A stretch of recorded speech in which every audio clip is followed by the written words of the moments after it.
Bonjour Rodolphe, Bonjour Eric. ça fait plaisir de te voir depuis tout ce temps. Est-ce que tu pourrais te présenter et présenter Buddy en quelques mots pour toutes les personnes ici présentes aujourd'hui? Bien sûr, donc, ouais, je m'appelle Rodolphe Asselwander, je suis ingénieur en robotique et en intelligence artificielle et j'ai fondé Blue Frog Robotics vraiment dans l'idée de développer des robots for good, donc des robots qui vont aider et assister les gens dans leur vie quotidienne, avec vraiment cette vision que demain on vivra tous avec des robots, comme aujourd'hui on vit tous avec des smartphones ou des PC, et que la révolution de la robotique personnelle sera semblable à ce qu'on a vécu avec la révolution de l'informatique personnelle dans les années 80. Et donc, quelques mots sur Blue Frog. Aujourd'hui, Blue Frog Robotics, en fait, on est un acteur majeur de la robotique sociale en Europe, puisqu'on déploie plusieurs milliers de robots dans différents use cases, mais sur lesquels on pourra revenir plus tard. Et donc, notamment notre robot Buddy, hein, donc, qui est le premier robot compagnon émotionnel qui s'adresse notamment à l'éducation, l'inclusion, l'assistance aux personnes âgées dépendantes et à l'accueil aussi dans les sociétés, voilà, un peu partout où on peut avoir besoin de ce type de système. Et donc, on a conçu Buddy avec quatre choses en tête principales. La première, c'est qu'il soit le plus mignon et émotionnel possible pour générer de l'empathie avec les gens, parce que pour nous, c'est vraiment la clé de l'adoption de masse des robots, si on arrive à créer ce lien. La deuxième chose, c'était qu'il soit le plus ouvert possible au monde des développeurs, un peu comme l'iPhone peut l'être. C'est-à-dire que voilà, on a fait un robot qui a des outils de développement qui sont mis à disposition des développeurs et un App Store, et les gens peuvent développer des applis, les mettre sur le store, et exactement comme votre smartphone, vous allez pouvoir télécharger, utiliser les applications qui vous vont bien. La troisième chose, c'était qu'il soit abordable en termes de prix. Parce que les robots, voilà, on en parle depuis longtemps, mais la réalité, c'est qu'on vit pas encore avec. Et pourquoi? C'est aussi parce que ça coûtait très cher jusqu'à maintenant. Et avec Buddy, on est vraiment sur un positionnement qui peut vraiment permettre d'envisager des déploiements de masse, puisqu'aujourd'hui, en B2B, on est sur un robot qui commence à partir de 2000 euros. Et ça n'existe pas ailleurs, hein. C'est un vrai robot capable d'interagir et de se déplacer de façon autonome. Ça n'existe pas à ce prix-là. Et enfin, ma dernière chose qui est pas anodine, c'est de pas faire un robot pour se faire plaisir en tant qu'ingénieur, mais plutôt faire un robot qui répond à des vrais besoins, des vrais usages, notamment sur les verticales dont je parlais tout à l'heure, d'éducation, d'assistance, etc. Et donc de ne pas faire un gadget. Voilà, rapidement. Merci Rodolphe, mais justement, quand on écoute les quatre angles qui ont été, on va dire, pensés pour la réalisation de ce Buddy, notamment le point numéro 2 sur le développement, la sécurité, où on viendra un peu plus, mais selon toi, quels sont les principaux changements récents et attendus au sein de l'industrie de la robotique? La robotique, ça fait quand même des dizaines d'années qu'elle a fait sa révolution industrielle. Donc, on peut trouver aujourd'hui des robots un peu partout sur les chaînes d'assemblage des usines. Voilà, les robots assemblent, soudent des pièces, peignent des voitures, etc. Et disons que jusqu'à maintenant, c'était des robots qui n'étaient pas du tout conscients de l'environnement autour d'eux. Voilà, ils avaient été programmés pour faire telle chose, ils le faisaient. Alors du coup, il fallait les mettre dans des cages grillagées pour être sûr qu'ils ne fassent pas de mal autour d'eux.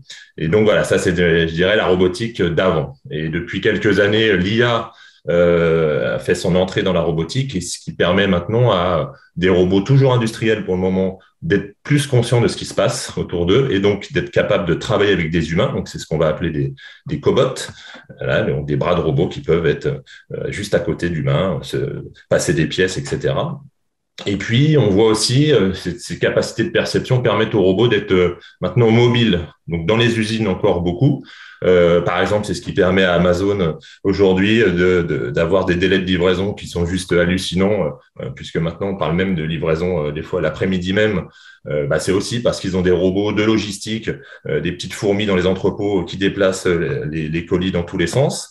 Et puis, on a un autre exemple français, hein, Cocorico, pour nous, avec la start-up qui s'appelle Exotech, et qui est la nouvelle licorne française, et qui est exactement sur ce positionnement-là. Et puis, voilà, petit à petit, on voit les robots qui sortent de ces usines, donc notamment de la robotique mobile. Donc, on voit des systèmes de transport autonome, un peu comme Navia aussi en France, où c'est plutôt sur des circuits, je dirais, balisés et réservés aux voitures autonomes, enfin, système de transport autonome. Et puis, encore plus proche de nous maintenant, enfin, qui nous touche le plus, c'est la voiture autonome. Alors, on n'en a pas vraiment encore. On voit que Tesla, par exemple, a des voitures qui sont presque complètement autonomes. Donc c'est vraiment vers là où on va, la robotique qui sort des usines et qui arrive jusque dans nos vies de tous les jours. Et puis, au-delà de ça, on a en effet des robots dans l'agriculture, la défense, la sécurité, la restauration, des robots qui vont vous apporter des plats à votre place. Donc voilà, petit à petit, cette robotique sort, comme je disais, des usines pour aller nous toucher dans notre vie de tous les jours, que ce soit chez nous, au restaurant, à l'hôpital, etc. Et puis ça s'accompagnant de la baisse malgré tout des prix, on est vraiment sur une diffusion des robots qui s'élargit de plus en plus. Et notre vision, c'est que justement, là, on est sur des use cases très spécifiques et que donc l'évolution de cette robotique va aller vraiment vers de la robotique sociale, la robotique personnelle, où là, on va vraiment créer du lien et interagir directement avec les humains, non pas comme un outil, mais vraiment comme un compagnon qui va partager nos vies, que ce soit nos vies professionnelles ou nos vies personnelles. Et pour le coup, nous, Blue Frog, on est un pionnier vraiment de ce domaine, vu que ça fait quand même quelques années qu'on est dedans. On a pu vraiment, bien sûr, faire beaucoup de R&D, mais surtout expérimenter, comprendre les problématiques d'interaction homme-machine qui sont vraiment encore plus fines et spécifiques quand on parle vraiment de relations presque sociales entre un robot et un humain.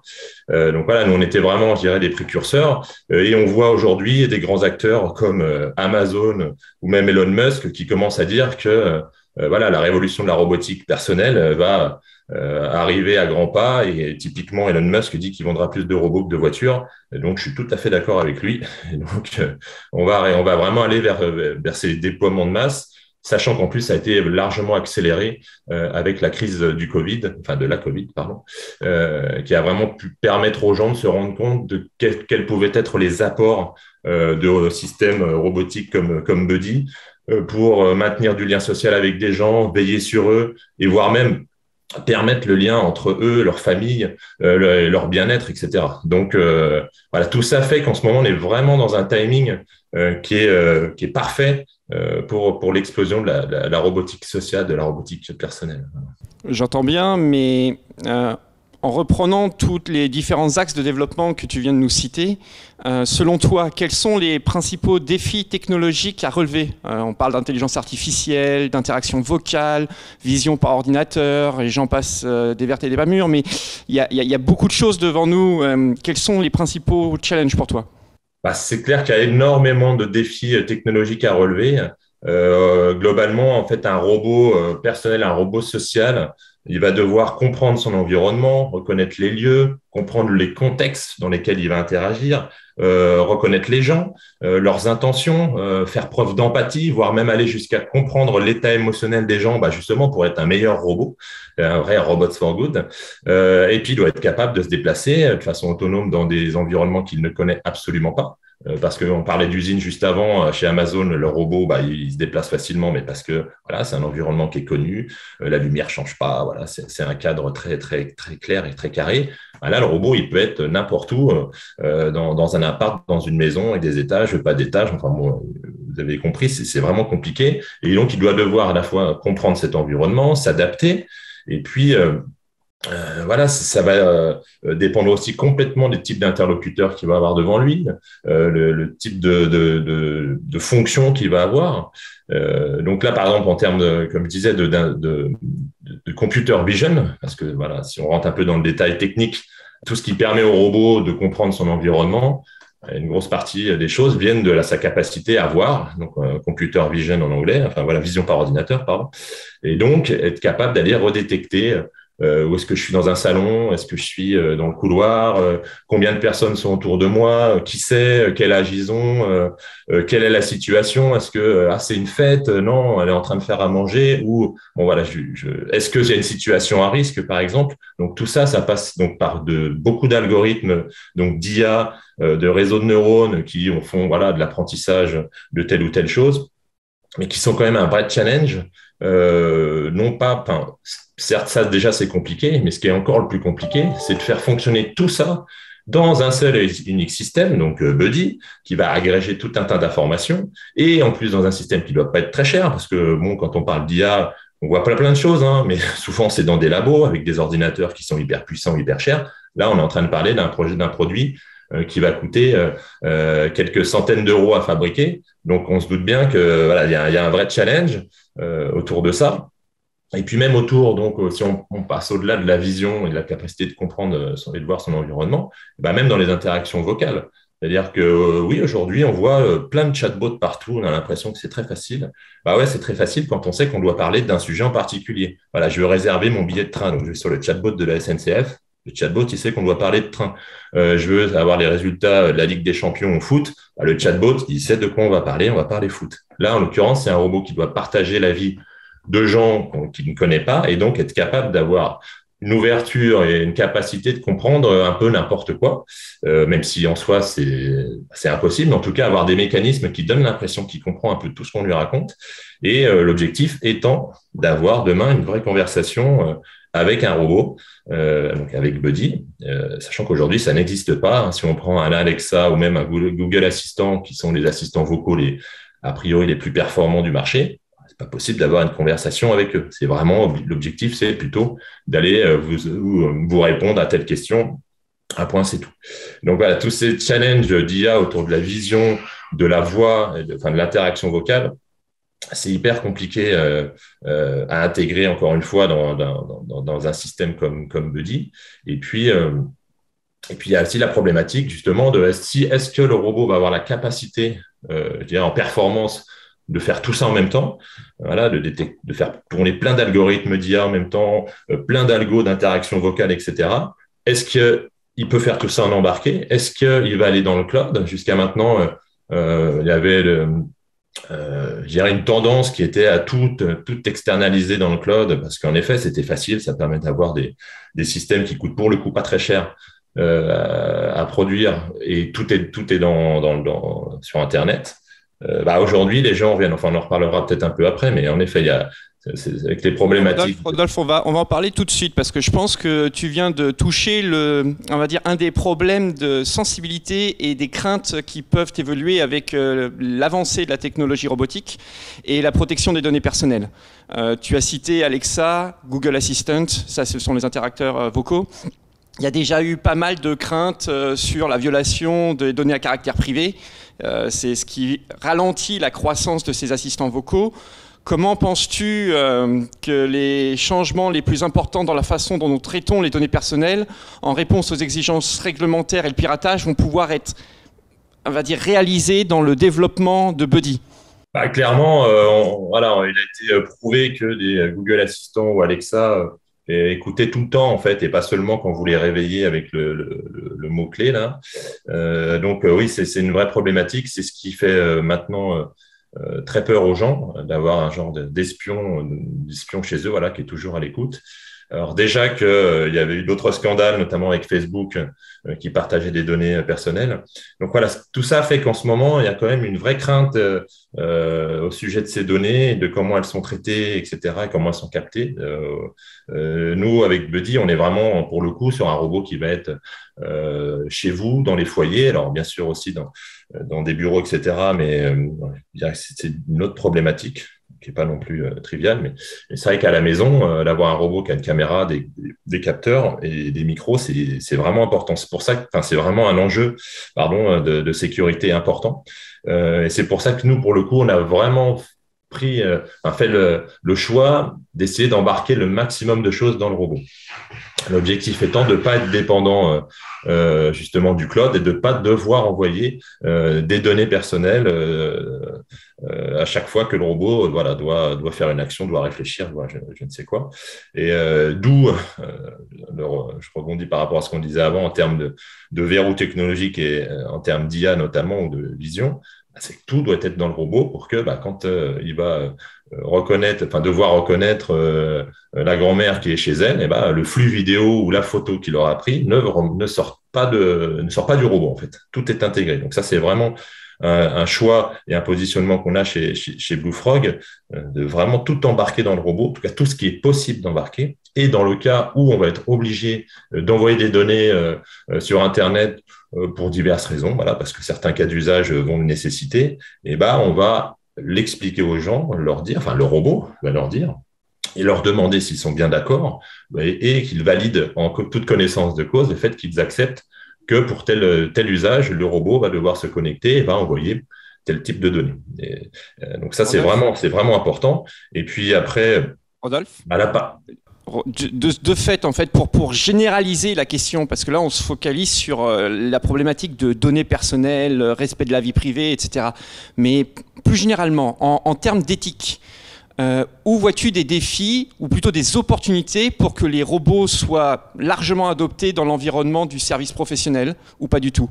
Ah, si, alors encore plus sur ce que nous, on fait chez Blue Frog, vraiment ce côté robotique sociale, qui en plus, pour le coup, on va, en tout cas au début, adresser des populations qui sont, on va dire, un peu plus fragilisées, parce que je parlais tout à l'heure d'inclusion de personnes âgées, ça veut dire que le robot, il va être auprès d'enfants autistes, il va être auprès de personnes âgées en perte d'autonomie, et il y a des vraies questions éthiques qui se posent derrière, puisque nous, notre positionnement, c'est de dire, on fait un robot qui va être votre compagnon. Donc, comme on peut le voir là, Buddy, il a, entre guillemets, ses émotions, il va réagir en fonction de stimuli, de ce qu'il voit, quand on le touche ou pas. Donc, normalement, si tu le caresses, voilà, il doit retrouver le sourire. Et donc, quelque part, on donne un peu l'impression aux gens que c'est un robot qui est vivant.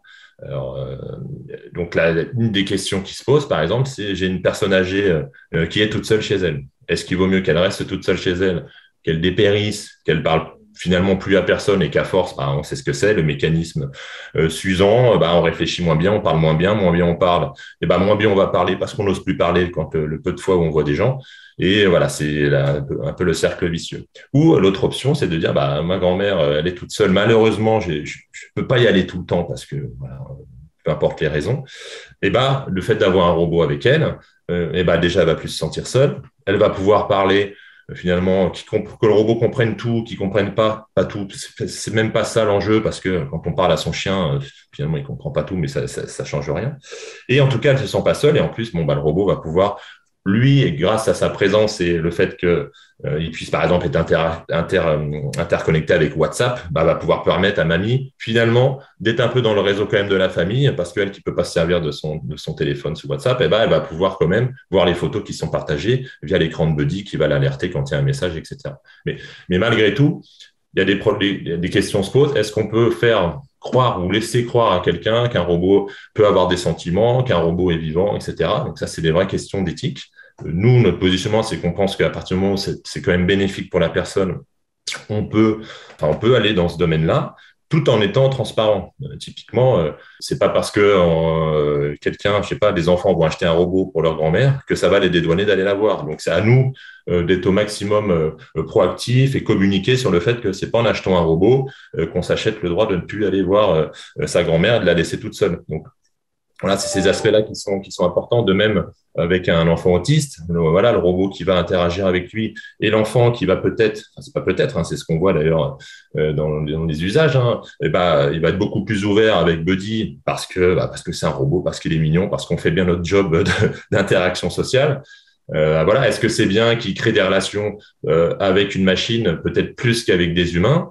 Encore une fois, d'une, si déjà ça lui permet de s'exprimer, d'avoir des relations, c'est toujours bénéfique. Et encore une fois, pour peu que nous, on puisse se servir de ça pour que ces progrès se traduisent ensuite sur des interactions avec des humains.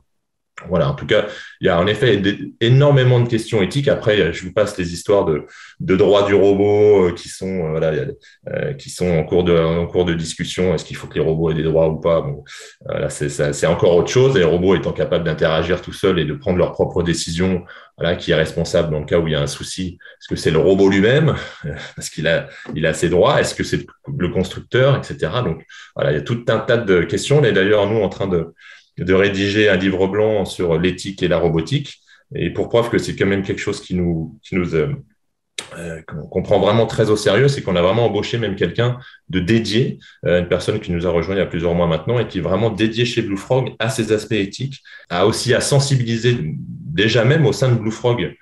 C'est quoi l'éthique? Et que ce soit du dirigeant comme moi jusqu'au développeur qui fait son application, et ben que tout le monde ait au moins soit bien armé en tout cas pour pouvoir développer des choses dans un cadre éthique, se poser les bonnes questions. Il n'y a pas forcément de bonnes réponses, mais au moins se poser les bonnes questions. Merci pour tout ça, Rodolphe. Mais maintenant, on va enlever les barrières de contraintes réglementaires, de problématiques d'éthique, et on va juste se dire le champ des possibles et essayer de rêver un peu. Mais j'aime bien finir sur une note positive. Là. Le sujet de la conférence à laquelle nous participons, métafinance, l'univers, du métavers, etc. Si je t'ouvre le champ du possible, Buddy, dans 10 ans, c'est quoi pour toi? Déjà, je pense que Buddy, dans 10 ans, il est plus tout seul, il a des frères et sœurs, des plus grands, des plus petits. Buddy, demain, c'est vraiment voilà, un robot qui fera partie un peu de nos vies, voilà, j'oserais pas jusqu'à aller dire un nouveau membre de la famille, mais pas loin, mais surtout un peu interconnecté avec tous nos objets et qu'on ait voilà, le Buddy en physique comme j'ai là dans les bras, mais je l'ai pas forcément tout le temps avec moi, que je l'ai dans mon téléphone et donc accessible un peu tout le temps, je puisse lui parler et que son intelligence soit reliée. Et puis on se pose aussi en effet des questions autour du métavers. Ce serait pas idiot d'avoir son double numérique de son Buddy dans un métaverse pour pouvoir interagir d'autres façons, de pouvoir ce que les robots, même entre eux, puissent se parler, interagir, apprendre. Il y a un vrai enjeu d'ailleurs hyper intéressant. C'est que demain, là, nous, on déploie des milliers de robots. Chaque robot apprend tout seul avec l'environnement dans lequel il est. Par contre, ce qui serait un peu fou et un peu sympa, c'est tous ces robots puissent apprendre de tous ces robots. C'est-à-dire qu'un robot qui a appris quelque chose, eh ben, les milliers d'autres, ou les dizaines ou les centaines de milliers d'autres puissent apprendre, etc. Donc ça pose d'autres questions, justement, en termes de partage de données. Qu'est-ce qu'on pourrait partager comme info entre ces robots sans que ce soit gênant ou que ça fasse peur aux gens. Mais voilà, il y a aussi tous ces enjeux-là d'intelligence artificielle, je dirais, partagée entre les robots. Donc voilà, le champ des possibles, comme tu l'as dit, est énorme. On est juste à l'aube d'une révolution. Blue Frog est un pionnier, un des leaders mondiaux dans ce secteur. Et je pense qu'on a une bonne piste. Enfin, on a de quoi s'amuser pour les prochaines années. Il y a vraiment tout un univers qui va s'ouvrir autour de la robotique et de son écosystème au sens large. Nous, on ne fait pas un produit, on ne fait pas juste un Buddy, on fait tout un écosystème. Et demain, Buddy soit dans des jeux, soit dans des BD, soit voilà, elle fasse partie de nos vies comme un personnage qu'on aurait pu voir dans des dessins animés ou autres. Sauf que là, on est sur un assistant virtuel, mais pas si virtuel que ça, puisqu'il est même physique et avec moi aujourd'hui. Eh ben, merci pour tout ça, pour ton temps passé avec nous, Rodolphe, et je te souhaite tout le meilleur à toi et à Buddy. Ciao, ciao, mon grand. Merci beaucoup, ravi d'avoir passé ce moment avec toi.